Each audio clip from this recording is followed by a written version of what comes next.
Hello children, good morning. In the last class, we learned about the reaction between metal and water. And we discussed about the reaction between metals and acids.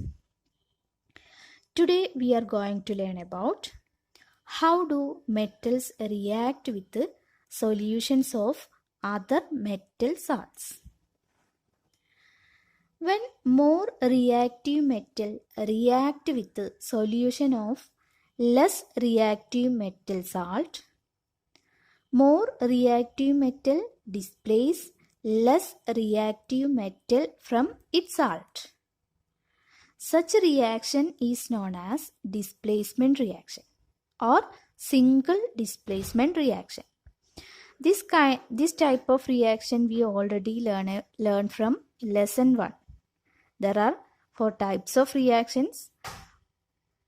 From that, one of the reaction is displacement reaction. That is, in displacement reaction, more reactive metals can displace less reactive metals from their compounds in solution or molten form.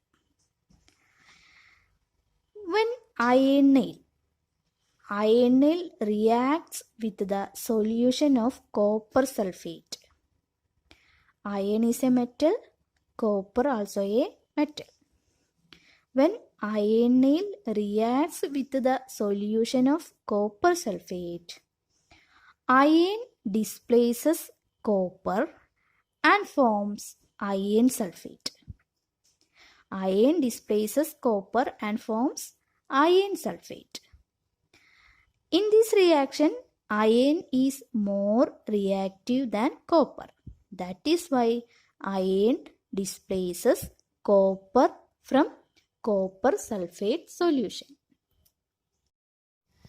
Next example is the reaction between zinc and copper sulfate solution, or reaction of zinc with solution of copper sulfate. When zinc reacts with the solution of copper sulfate, zinc displaces copper from copper sulfate solution and forms zinc sulfate and copper metal. In this reaction, zinc is more reactive than copper, thus zinc displaces copper from copper sulfate solution. Another example is the reaction between copper wire, or when we dipped the copper wire in iron sulfate solution, what happened? When copper wire is dipped in the solution of iron sulfate, no reaction takes place because copper is less reactive than iron. Copper is less reactive than iron. That is why no reaction takes place.